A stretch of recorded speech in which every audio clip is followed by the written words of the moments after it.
श्री गुरु कृपा ही केवलम निताई गौर सीतानाथ प्रेमानंद निताई गौर हरि हरि बोल। ओम नमः भगवती वासुदेवाय। আজকের বিষয় চৈতন্য ভাগবতের কথা। চৈতন্য ভাগবত যিনি রচনা করেছেন,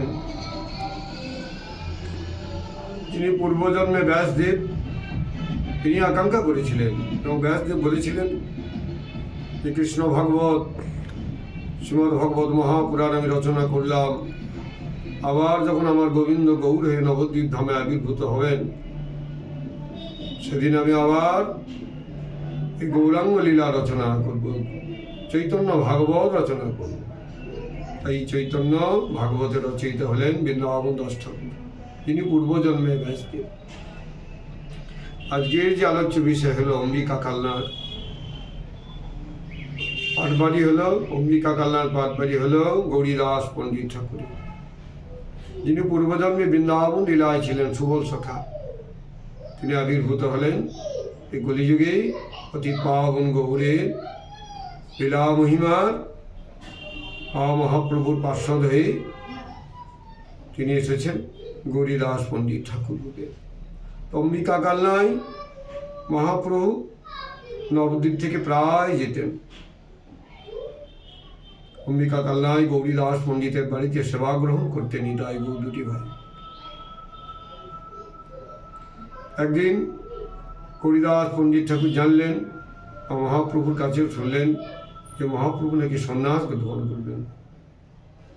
তাই গৌরীদাস পণ্ডিত ঠাকুর মহাপ্রভুর কাছে নয়ন বাড়ি পরিশ্রম করে কাঁদতে লাগলেন, প্রভু আপনি আমার বাড়িতে আসেন, আপনার চরণ ধুলি পরে এই কলি যুব পাব এই কোনো বিহারি হরি, আপনি যদি সন্ন্যাস নেন তাহলে আমার বাড়িতে আর আমি আপনার সেবা পাবো না।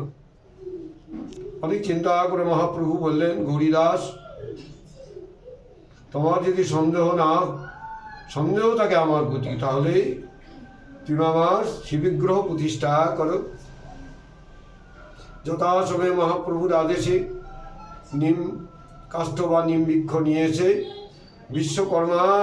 বিশ্বকর্মাকে দিয়ে মহাপ্রভু কি করলেন, নিতাই গৌর দুটি অপূর্ব মূর্তি মহাপ্রভু দেখে নিতাই গৌরকে দুটি দেখে আর বিশ্বকর্মা নিতাই গৌর নির্মাণ কার্য শেষ হলে শুদ্ধ বস্ত্র পরিধান করে যা কিছু করার করিয়ে অভিষেক করানোর পর গৌরীদাস পণ্ডিতকে মহাপ্রভু বললেন, আজকে তোমার বাড়িতে যে ভোগের আয়োজন হবে, অন্ন ভোগের 4টি পারস করবে, 4টি অন্নের ভোগের ব্যবস্থা করবে। যথাসময়ে গৌরীদাস ঘরণী গৌরীদাস 4টি পাত্রে 4টি পারস অন্নের ভোগ যথাসময়ে সুসজ্জিত করলেন গৌরীদাস পণ্ডিতের গৃহে। মহাপ্রভু বলেন, 4টি আসন করো। যে 4টি আসন করা হলো, 4টি আসন করার পর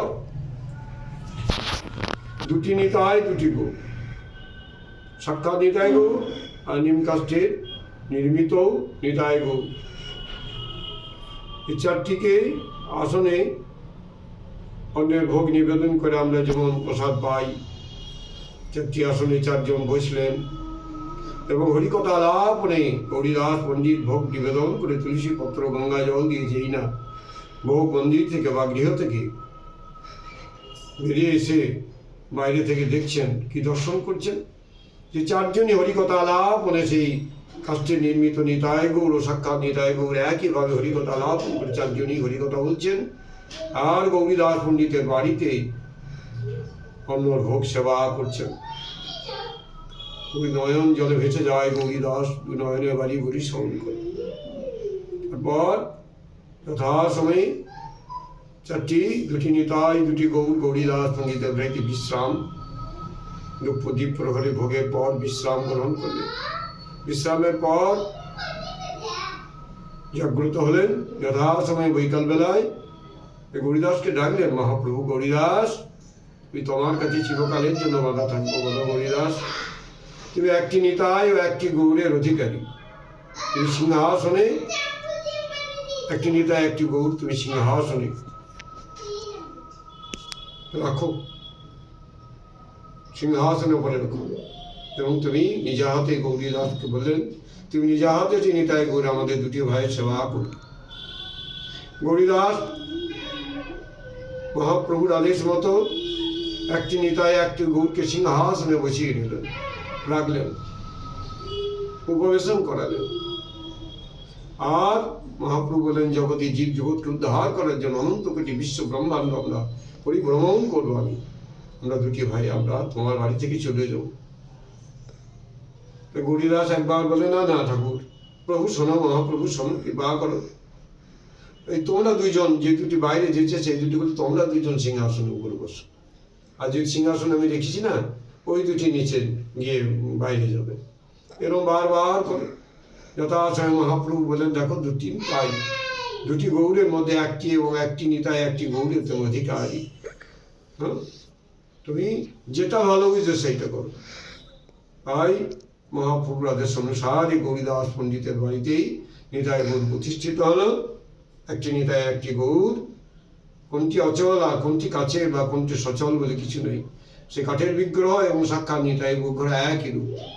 ভগবানের বিগ্রহকে মূর্তিকে কখনো মূর্তি বলতে নাই, কখনো রাধা মাধব নিতাই গৌর রামচন্দ্র লক্ষ্মীনারায়ণ বলা হয়।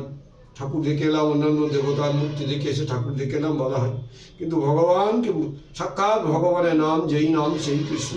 ভগবানের বিগ্রহ, ভগবানের নাম, ভগবান অভিন্ন, কখনো বিচার করতে নেই। তাই গৌরীদাস পণ্ডিতের বাড়িতে একটি নিতাই একটি গৌর আজও সেবিত হচ্ছেন।